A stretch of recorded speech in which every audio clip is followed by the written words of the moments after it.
Okay, guys, magandang hapon. So, I'm Safety Rod. So, galing lang ng duty. So, dito po tayo ulit para magbigay ng mga konting mga tips, kaalaman para sa atin mga bagong safety officer. So, okay, ang babanatan natin ngayon is yung emergency preparedness, no? Para sa mga bago nating safety officer. So, paano ba to bubuuhin? Paano ba to i-compose, no?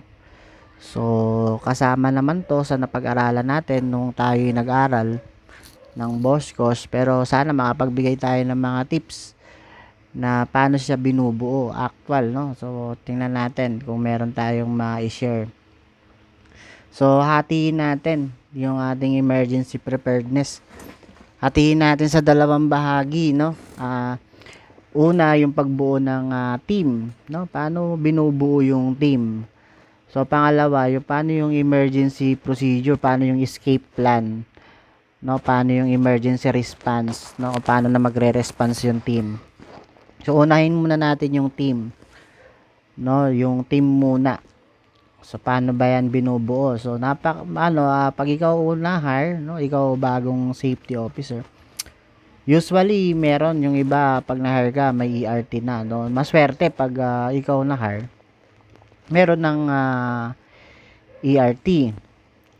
So, ang mahirap diyan pag walang ERT, no? So, pag walang ERT, ikaw ang mag-i-initiate, ikaw ang bubuo, ikaw ang sasabi sa committee, no? Pag nagkaroon kayo ng committee, itatanong niyo doon, "Sir, meron ba tayong ERT na, no, sa bagong project site natin, bago yung project halimbawa, no?" O pag sinabing, wala pa tayong ERT. So, ito yung proposal natin, no? So, ito yung recommendation natin para buuhin ano ba yung magiging team natin sa site. So, una, hanapin natin yan. Sino ba yung mga dapat sa Chief Emergency Marshal natin? Sino yung mga ERT coordinator natin? Sino yung communication natin? Sino yung tatawag dun sa management natin pagdating ng nagkaroon ng insidente, lindol, sunog, so emergency cases, sino yung tatawag? So, sino yung firefighting natin, no? Dapat sa firefighting natin, dapat train sila, no? Dapat train yung firefighter natin. So, may mga nagkakandak naman yan, no? Yung mga kaibigan natin sa BFP, no? Sinong mga third party na gusto nyong magkandak, no? Sino yung traffic management team natin? Sino yung mga traffic man natin in case na magkaroon ng insidente? Sino yung magta-traffic man, no? Sino yung magta-traffic man? Sino yung mag-control ng mga bystander natin? Sino yung first aider natin? So, kailangan ma-identify natin sino yung ilalagay natin sa first aider. So, dapat train. So, sa pagiging first aid naman, meron na nakalagay yan sa DO natin, no? Sa DO natin, nakalagay naman yan kung ano dapat training yung kailangan pagdating sa first aid. O kung high risk kayo, kung high risk yung trabaho, dapat standard first aid. Pag low risk, occupational first aid. Medium risk, occupational first aid. So, nasa DO naman yan. So, madalis nyo naman yan ma-identify. Dapat train yung manggagawa, yung ilalagay natin sa team. So, yung pinaka madugulang dyan, pag kayo yung naatasan bumuo, kayo bubuo ng isang ERT, ang medyo matrabaho lang dyan is yung paggagawa, no? Yung pagko-compose o yung aayos, no? Pag i-compose nyo yung kanilang duty and responsibility, kasi iba-iba yan ng duty responsibility eh.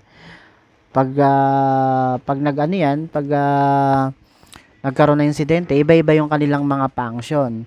So, kaya kailangan may paliwanag natin yan dun sa bawat isa na miyembro ng iyong team na firefighting, ito yung iyong function, ito yung duty and responsibility. Pag magkaroon ng insidente, no, yung traffic team, ito yung magiging duty mo pagdating ng insidente, si communication secretary, no, yung iyong communication, so sino yung tatawag sa inyong head management pag may karoon ng insidente. Then yung first aider, ano yung duty and responsibility niya, no? Yun ang medyo mahirap-hirap diyan, no, na i-compose yan, bubuuin yung kanya-kanyang duty and responsibility, no? Pag nabuo na yung duty and responsibility ng ERT, so ipapaliwanag yan, ipapatawag niya, no, na-identify na kung sino-sino, magkakaroon na kayo ng meeting, may lalatag na sa committee, sir, mga sir, sa committee ninyo, ito na po yung ERT team namin, no, magkakaroon kami ng meeting, na-compose na rin yung duty and responsibility nila. So magkakaroon kayo ng meeting, magkakaroon ng attendance, assurance na naintindihan nung team at talagang pumayag sila, no, dun sa trabaho na inaano sa kanila, inilalalatag sa kanila, kasi magiging additional task nila yan in case na emergency, kailangan maipaliwanag sa kanila. Mahirap yung maglalagay tayo ng mga pangalan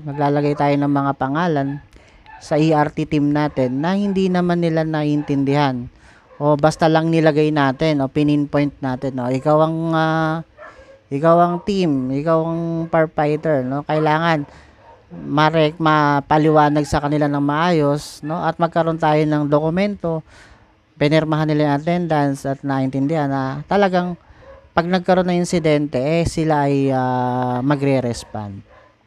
So yun ang kailangan. So pag ikaw ang bagong safety officer, gagawa kayo ng emergency preparedness ninyo dun sa inyong bagong project site.